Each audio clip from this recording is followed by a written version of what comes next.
the key element of networking is building relationships.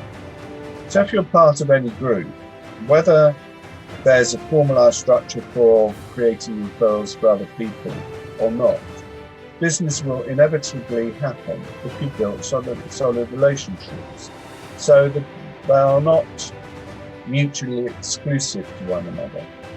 It will simply happen, providing you're credible. Often business opportunities come out of casual conversation rather than the formal presentation. Having exclusivity is nice, and it just makes sure you're credible as an individual. You do what you say you're going to do, otherwise you won't get work. Hello and welcome to the March 2021 podcast. It's hello from me, Patrick Twitchett. And it's hello from him, Melvin Manning. But we also have a guest. Good morning, Nicholas Challen. Is it hello from you? Good morning. Good morning. Excellent. So, just for all our listeners, CASE stands for Connecting and Supporting Entrepreneurs. Did you spot the acronym? I hope you did there. We run open and closed mastermind groups and run this monthly broadcast unedited on video and audio, where we want to give you, the listener, some valuable input to help you on your journey. Now, we normally put our word game that Melvin and I bat against each other in a way of conflict at the start, but we're going to move it to the end and see how that goes. So we're going to move it to the end of the broadcast. So that brings us very swiftly to our subject today and our guest speaker, which is Nicholas Challen, who we both know for some time. Melvin and I have known him for a while. But Nicholas, would you care to give a quick 20, 30 second introduction of who you are and what you do, please? Yeah, good morning, everyone. I'm Nicholas Challen. The company is HBSL, so I'm a business owner, and I've been active in networking now for probably 10 years. Lovely. Excellent, excellent. And what is the subject that you wish to cover with us today? Why should you network? Excellent, excellent. That's brilliant. And I know that you've prepared some points. So please, what is your, and we always like to break this up a little bit and make it quite clear. So what is your first point number one going to be around? First one is why network. You've got to understand there's a number of different networking organizations out there, so you've got to understand why you're doing it. So what do you want from it? That can be, in most cases, people will network because they want new business opportunities, but not everybody. Some will network simply because they want to be part of a wider business community, and some do it just for social activity, just to get, if you're a sole trader operating from home, it can be a lonely existence. So some people network purely to meet people on a formal basis away from their home. So that's the first thing people need to understand, is why they network. Okay, and I suppose they need to. So once they know their why, they've got to sort of formulate some goals off the back of that. Then have they, Nicholas, what they want to achieve? Setting goals is, in my view, is quite important. But I think before you do that, you need to understand where you're going to network. And so where do people currently network? So there's plenty of formal networking groups out there, both local and national, and some are international as well. But networking isn't confined just to formal groups. It can also be if you're a member of a squash club or a church, or if you're a mum or a parent, it might be you're networking with kids' parents outside the school gates. They can all be networking opportunities. So if you're networking on an informal basis and you're a business owner and you want new business, do the people you're informally networking with know what you actually do? I mean, I've got my next door neighbours. I live in a row of 5 houses, and I doubt if any of my neighbours know what I do. So that's my failure in not sharing what I do with them, because they might be able to refer me into their contact base. So it's interesting points there, Patrick and Nicholas. I mean, the big thing is deciding where should I do this networking, surely. Yeah, and part of it, you've got to decide what you want. Probably in the UK, the 2 biggest national coverage networking groups would be BNI and 4N. There tends to be rivalry between different formal networking groups. My view isn't there isn't such a thing as good or bad networking. You've just got to find a group that suits you. Yeah. So if we look at the most formal organised group of all, that would definitely be BNI, which is a referral-based organisation. So it's about creating and tracking business opportunities created by the group. Organisations like 4M, they promote the fact that they are 50% social and 50% business. So normally with these groups, you're allowed to attend once or twice before you have to make a decision whether you want to be joining. So the best thing to do is simply do an internet search on business networking in my area, and a load of groups will come up and make contact. And you'll find the one that suits you. I mean, it might be that more than one suits you, and that's fine. Some groups will have what they call category lockouts, so they'll only have one plumber in any group. Others don't. So you just have to pick and choose one that you feel comfortable with. Yeah, sure. And talking about that, I mean, do you feel there's advantages and disadvantages of multi trades or multi services in a room, or would you suggest that these singular type of groups where they have locked out a seat in a certain trade? I mean, what are the advantages and disadvantages of those scenarios? The advantages are that if you're, let's just use the analogy of being a plumber, that if you're in a group of 30, 40, 50 people, that they will hopefully refer only you, because that's the way, again, I'm referring to BNI here, you should pick up lots of business opportunities. The downside is if you're a member of that group and you don't like the plumber, well, you're not going to give them business. And so if you want a plumber, where do you go? So that's the extreme. My view with where you've got businesses that do a similar thing is that often there's a real synergy between them. They can work collaboratively together. So I try and keep an open mind and view each individual on their own merits.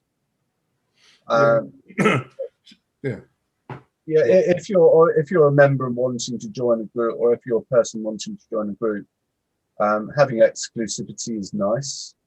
Just make sure you're credible as an individual and do what you say you're going to do. Otherwise, you won't get work. Of course.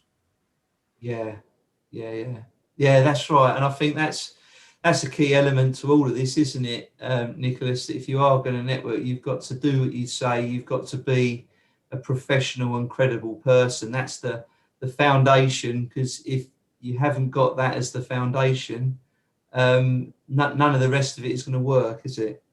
No. See, from here, once you've established what you really want or where you really want to be, it's about now, I think, Patrick, where I think, Nicholas, you might agree or disagree, that you start to set out your stall as to what you're looking to achieve, goal settings, etc. Because at that point, there's no point being there unless there's a purpose behind it. Is that correct? Yeah, I think an awful lot of people will be sitting at their desk thinking, I need to network, but they don't set any goals as to what they want from it. And you really need an idea of what you need to work out what you want, because unless you know what you want, how do you get there? Yeah. So based on the points we made earlier, not all people network for business. That it can be social, or it can just be for other reasons. But the bulk of people will join for business opportunities. So let's just focus on that one for the moment. So you've really got to work out the financials. So depending on which networking group, if you join a formal group, some will take up more of your time than others. So you've got to work out how much time you're putting into the networking group, and then look at what you need to get out of it to justify your time and to make a profit on top of that as well. So each individual will have their own goal of how much they want, and there's no particular right or wrong here. It's just that you as the business owner or business representative have just got to identify in advance what you want from it.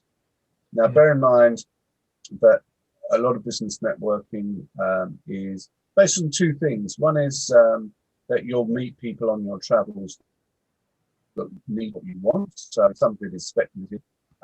But if you're in a referral group, you've got to build up credibility, and that can take time. So you need to really plot out a 3-year plan as to what you want from it.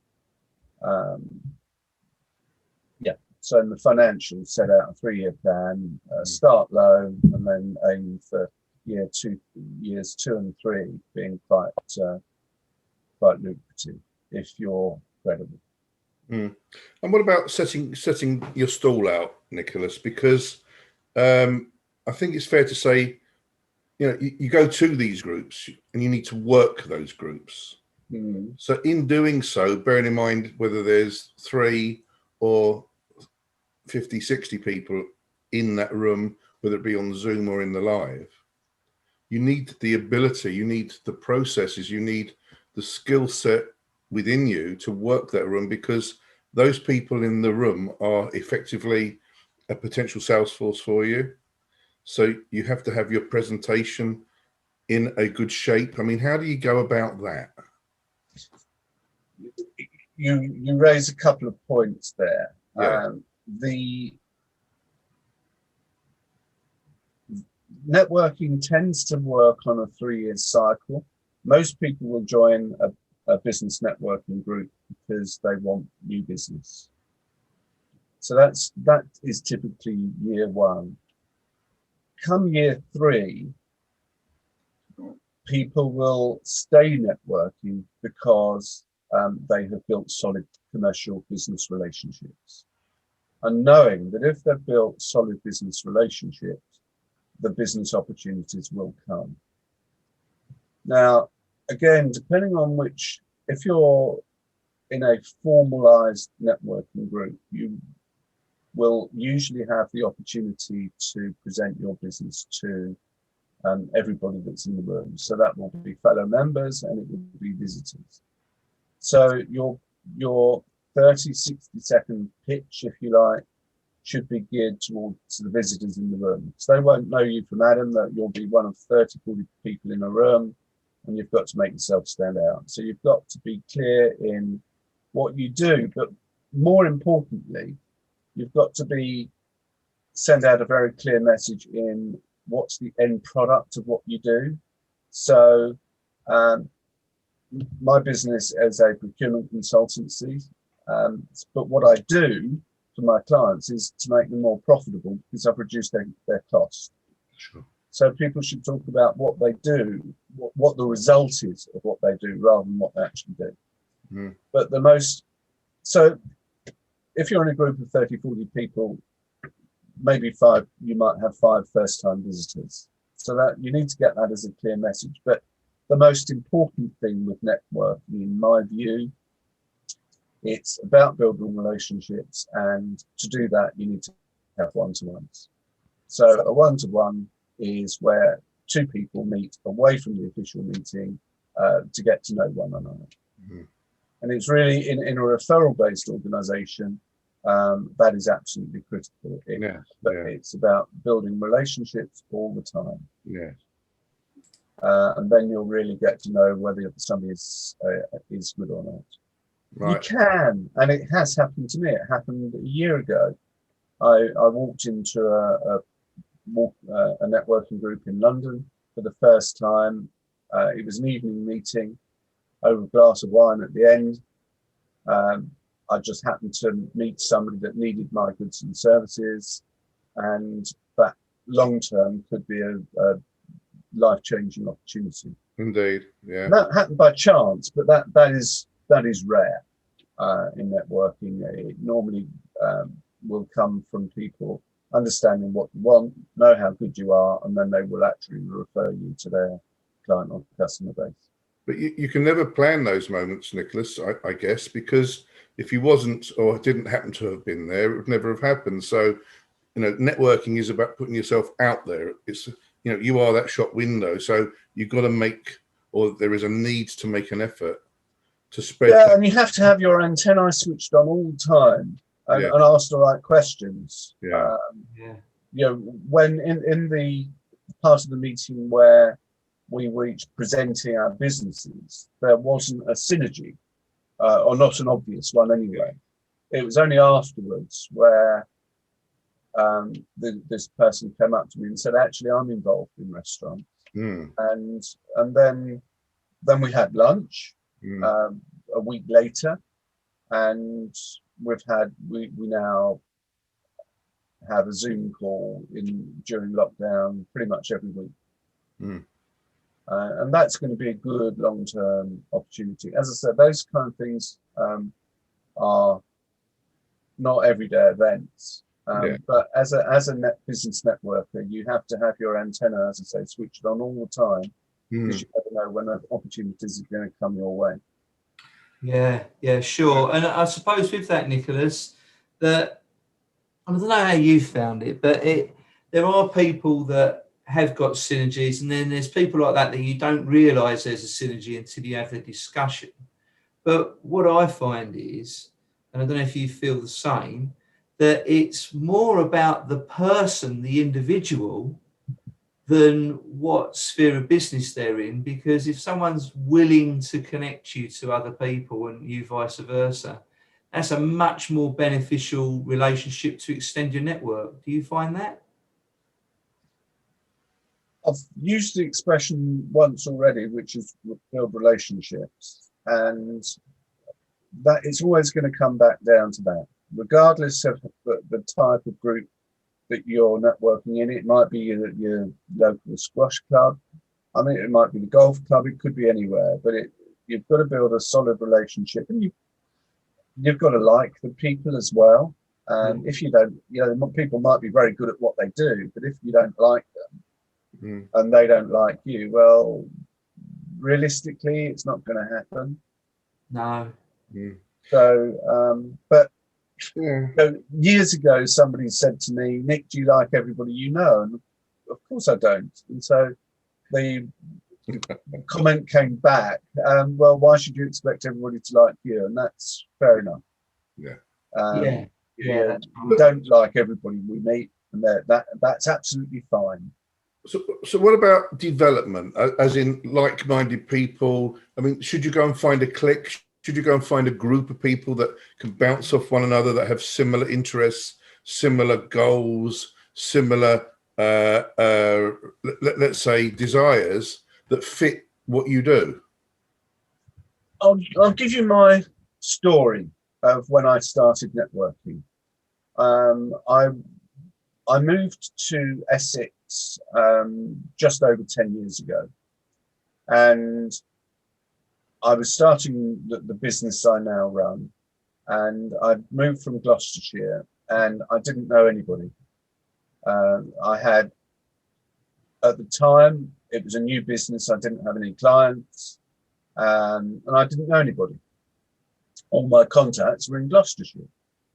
And so I knew I needed to network. So I simply went on to the internet and looked up different networking groups in and around Braintree. And I joined I think I joined 4, all at the same time, 4 different groups. And all but one went by the wayside because I found my tribe, if you like. I found a group that I felt was the right place for me. Yeah. So Yeah. To get started, join as many as you can, as many as will let you. Some of them will work, some won't. Mm. I'm interested in that word tribe, because obviously that has some kind of, end resolve, doesn't it? Because if you're in a tribe, you're probably, within a group of like-minded individuals to some degree. Would that be fair? Absolutely, yeah. And you're just going to find a group where you feel comfortable. Mm.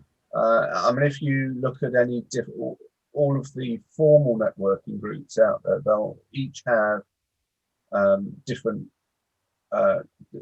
groups, and each group will have its own personality. Yeah. And it might be the same organization, but if they're different groups, one will suit you better than another. Yeah. So would you relate to the expression that networking is for everybody, but obviously only certain groups are suitable for certain people? Yeah. So you have to go and find your comfort zone? Indeed. Yeah. And yeah, this is very much a personal view.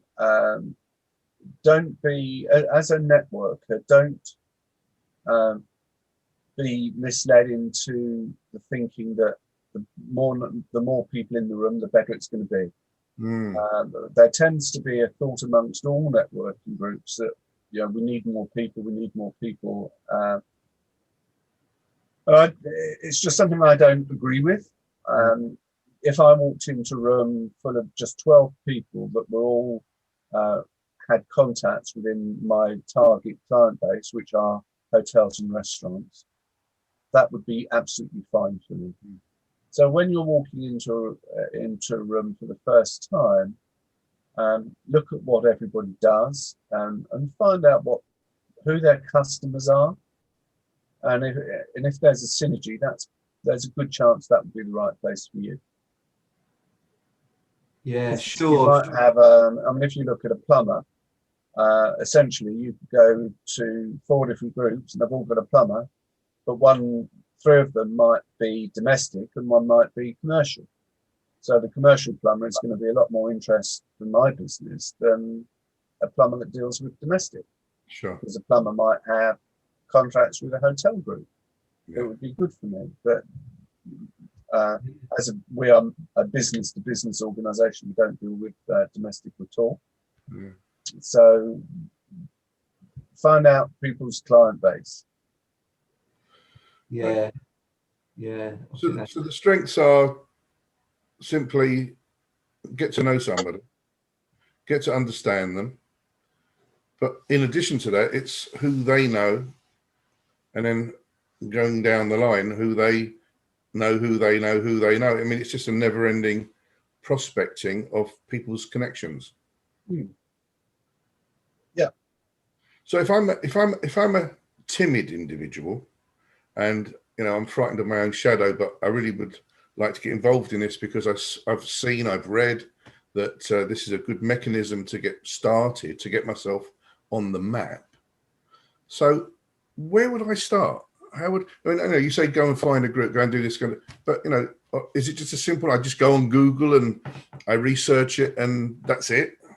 Do I speak to somebody? What do I do? I did. That's what I did, and it is extremely daunting. You walk into a room, Google networking groups, walk into a room, and you'll meet 30, 40 people that you've never met before. It is extremely daunting. What I think I would do with hindsight is phone up somebody from a networking group. If you like the sound of them, ask to meet that person in advance. Yeah. And so then when you turn up on the day, at least you'll have one person you know that could then introduce you to everybody else. Yes, that's a good idea. Yeah, that's a really good point, that actually, because and Melvin referring to timid, I can't imagine Melvin ever being a timid individual, but maybe he was at some point, Melvin, perhaps. Maybe when I was about 8. But I definitely agree with that, Nicholas. I remember my first ever networking meeting what I went to, and it's you don't know what to expect, you don't know how people behave in there, and that is a really good bit of advice, because you can ask that individual those sort of questions, can't you? Yeah. As well. And what about, how should I present myself? Should I be thinking about, do I wear as I work? Do I put a shirt and tie on? Should I be casual? How should I look? Dress appropriately for the trade or profession that you represent. Yeah. So if you are a plumber, dress as if you are going to work, but don't put old dirty clothes on. Make sure they're clean. Yeah. But yeah, dress for the business that you represent. It's as simple as that. But be clean, be professional. If you're a painter decorator, don't turn up with your overalls on covered in paint. So I might be asked to say something. I'm going to go in there completely naive, unless I've obviously been given, let's say, a warning in advance. So the things that I'm going to say, I've got maybe, I don't know, 30 seconds, 60 seconds, a couple of minutes. What am I going to say to somebody? Because at the end of the day, I've never sold myself before. I mean, what do? I'm absolutely pooping my pants, forgive the expression. So sorry to the junior listeners. But the fact is that what the hell do I say to get my point across? What do I do? I've never done it before. Well, you need to prepare in advance. Yeah. So all networking groups that are formal networking groups, you will have the opportunity to present your business. So it will vary, typically anything from 30 seconds to 60 seconds. If you're going for the first time and you're really uncomfortable standing up in public, you don't have to use the whole 60 seconds if that's what's allowed. So I would start off by giving the basics. So say your name. So my name is Nicholas Challen. My company is HPSL. We are a procurement service to hotels and restaurants, and we work across the UK. Those just 3 or 4 points like that, I think, for a start off, if you're uncomfortable speaking in public, is enough. So what about the fact of, I would like some introductions to certain related businesses and what have you. I believe the term for this is being specific. Now, what's your view on that? For a first-time visit, I would actually flip it the other way, and say, I'd be really interested to know what everybody else in this room does. So if you've got time available, let's organise a one-to-one. Right. And ask about them first, and then they will ask about you typically. Yeah. I've found that approach gets me a lot more opportunities than if I go in expecting people to give me an opportunity. If you go in with the mindset of trying to help others, usually it comes back tenfold for yourself. Right. So what you're saying is that listen to what other people have said, and obviously if you can pick 1 or 2 out where you think you might be able to assist and help them with business, there's good strength in that. Yeah. To start the ball rolling. Yeah. Yeah, I think that's a really good point, because you can then find people's synergy, and well, let's face it, we all know those type of people that will go in the room and all they want to talk about is themselves, their business, and they're pitching to everybody. It's quite uncomfortable for everybody else in the room. But your strategy is exactly right. You're showing an interest in others, Nicholas, but also you're actually gauging them, aren't you, as to, is this a person that I've got synergy with? And by the power of listening, you're actually enabling yourself to better target who to prioritize, who you follow up with the most. Is that the sort of the thing you're talking about there? Yeah, pretty much. There's one thing I'd add, that if you're a member of a networking group, so you're fairly well versed in how to present, how to behave during the actual meeting itself. It's something that I have fallen into the trap of as well. A lot of membership-based organizations are so focused on membership that if people don't join a group, they tend to get forgotten about. But visitors to groups are very able to give referrals to people with expecting nothing back. So take the time in your working week, if you've had a visitor, to meet up with them afterwards and have a one-to-one. It costs a bit of time, but business is all about relationships, and you never know where it's going to lead. Can I ask you, in your experience, I mean, let's say I'm a bit of a, I'm a trade, so I'm getting involved in, networking. I'm obviously visiting groups, and obviously I'm going here and there and everywhere, and then I'm making my decision as to which group I'm feeling very comfortable with. What would you say is the most important point on appearing within a group? I mean, would you say that, I would have to be committed? Would you say that, I'd have to turn up every week, every month, regularly to show my reliability? I mean, or can I just go randomly, willy-nilly? What will people think of me? That depends on the networking group that you go to. Yeah. Some groups have very strict attendance policies, others don't. And this is where you need to make a decision as to the group you want to be part of. My view has changed over the years. Yes. I used to talk about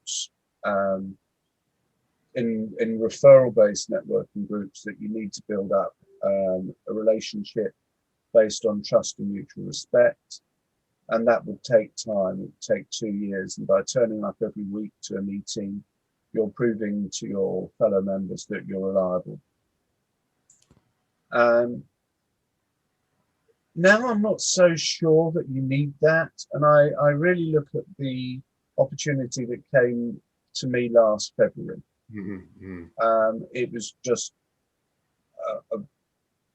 it was, as mentioned earlier, it was an evening meeting. At the end of the meeting, there were nibbles and a glass of wine, and over a glass of wine with this person that is a business coach,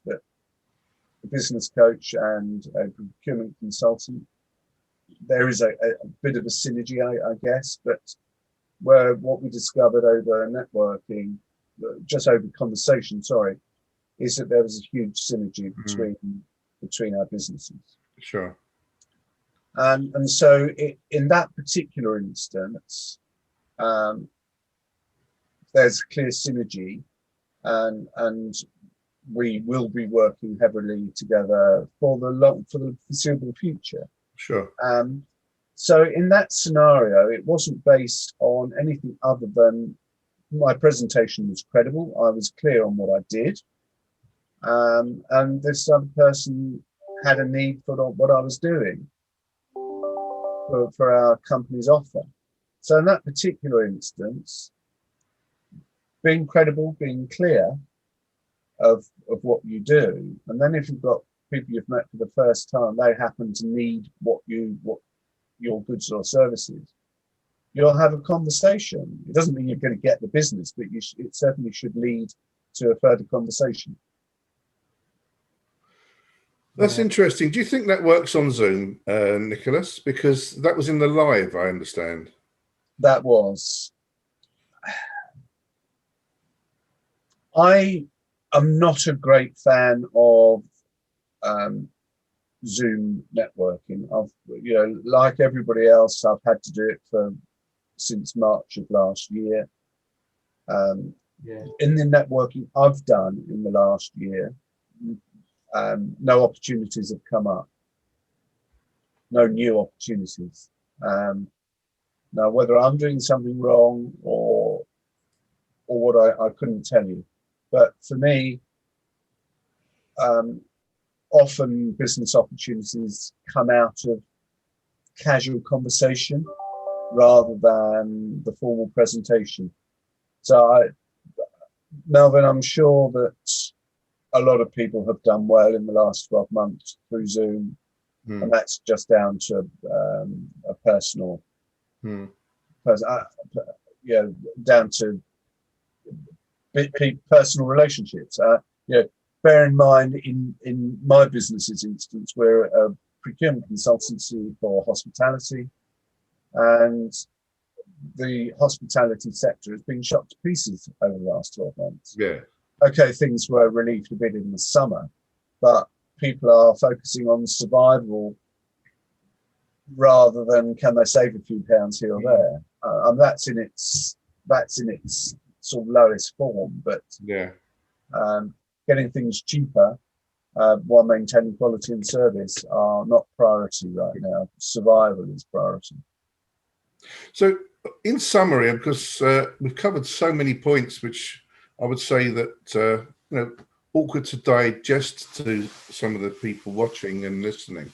And obviously, I would certainly urge anyone watching and listening to play back 1 or 2 times, because there's some terrific nuggets in the conversations we've just had. In summary, obviously, we've covered your 4 key points, I believe, and a little bit more than that to some degree. So the perfect networking scenario for a beginner, or even someone with some experience, to get the best and the greatest benefits from networking, how would you sum that up? As an absolute beginner, join as many groups as you can that will let you, and then fine tune over the coming weeks, months, and years. Fantastic. Yeah. And what about someone that's a little bit more seasoned to improve their current station in their networking community? Should they be reviewing their current networking groups? Should they be reviewing their goals? Should they just be static? What should someone do? You should be setting goals every year. Yeah. The founder of BNI, Ivan Meisner, says, or is on record for saying, that you should be involved in 3 different networking groups at least. Now, that doesn't mean to say that the networking groups will always be formal groups. Like any business activity, you need to plan, then carry out the plan, and then review. So at the end of every 12 months, you might have had a fantastic year, so you need to set new goals, new targets for the following year. If you haven't had what you want from it, you need to review as to why. You need to identify whether that, if it's a referral-based group, you need to just review as to why you haven't got what you wanted. And then if it isn't working, decide what you should do about it. So set goals, review,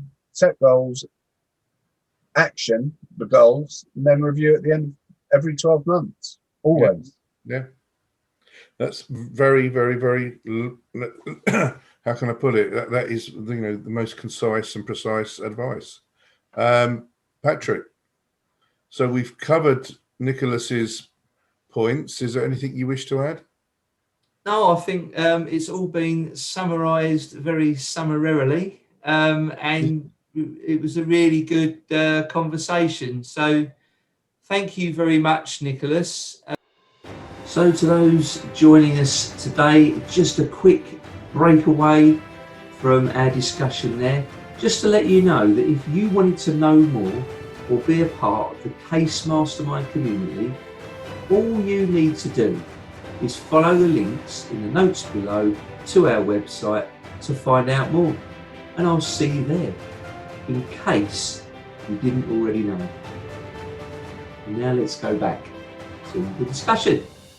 I would like to point out to anyone listening before the merry month of March in 2021 that Nicholas will actually be covering this topic in our case workshop.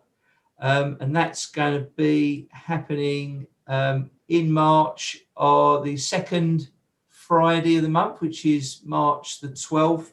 And tickets are available if people want to check through our website or through our Eventbrite page, but the website will take them there.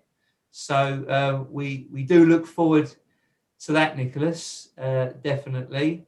And as we mentioned to you earlier, Nicholas, we do ask our listeners to always give some feedback to the podcast. We'd have comments on the podcast, what people thought of it. And we like to include a word of the month that our speaker gives based on the topic. What word would you give for this month, please, Nicholas? Can I have 2 words? You can. Oh, he's so greedy. Oh, Build relationships. excellent. Build relationships. No, that's really good. And that's really on topic with what you bought today. And any of our listeners, if you put that in your feedback or in your comments, there is a chance to win a prize to those that have done it most creatively. And as promised, we'll go to the word of the month that Melvin and I seem to banter between one another. And in last month's broadcast, it was my turn to give a word. Can you remember what that word was, Melvin? Never. I never remember the words you do. They're always rubbish. It's so harsh. So the word was disinclined. Disinclined, yes. Yeah. Yeah. So do you know any of the meanings there of? I'm afraid that I live by that word. Okay, not an occasional, but quite regularly. I'm always disinclined. It's broken down as unwilling, reluctant, and also unprepared. And this is very often Melvin. And I have just proven that. But Melvin turns up and I say, "What's your word of the month?" He says, "Oh, well, I better dig that out." So that was my chance. Got one laying around somewhere, Patrick. It was my chance to fire one back across your bow, Melvin. But I understand that you hopefully have one prepared for this month. What would your word be? I was ready for you on this one, being so disinclined as I have been. I feel that talking with someone like you, who is of a very obdurate personality. Obdurate. Obdurate. That's OBDURATE. Right, obdurate. Obdurate. Okay. All right. Well, for those listening, you can tune in next month to see what sort of vindictive slant that has towards me from Melvin. And I'm sure that'll be very interesting for everybody. So we would like to thank Nicholas for coming and joining us this month.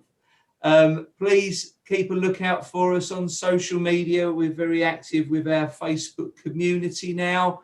And we'd love for you to join us and share in the tips and ideas that other people in our community have got. And again, our workshop is full of people that with aspirations to improve and do better. And we would love to see you there joining us. at this particular time, we're doing that on Zoom, not face to face.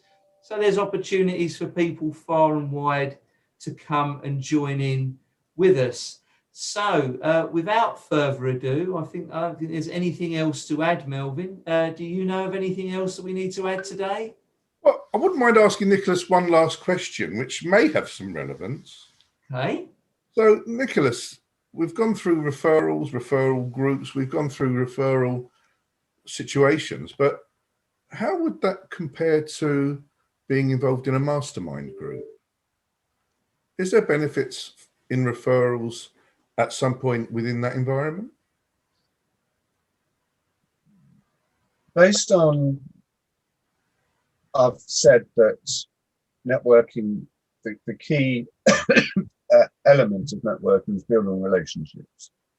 So if you're part of any group, whether there's a formalized structure for creating referrals for other people or not, business will inevitably happen if you build solid relationships. So that they are not mutually exclusive to one another. It will simply happen, providing you're credible. Yeah, fantastic. There you go, Patrick. Excellent. There's a reason for doing our next video. Say that again, sorry. We now have a good reason to continue doing our podcasts and doing our next video. Indeed, indeed. So I think without further ado, we should bid adieu, and I'll say it's goodbye from me. And it's goodbye from him, and it's goodbye from me, Nicholas Challen. Thank you. Thanks very much, everyone. Goodbye. Bye-bye. So, folks, thank you for joining us on our broadcast. This has been brought to you by Case Mastermind, a brainstorming mastermind group that you, the listener, can be a part of. Just follow the links in the notes attached to our website and Eventbrite pages to see what events you can join us at. If you enjoy our content, please share and review.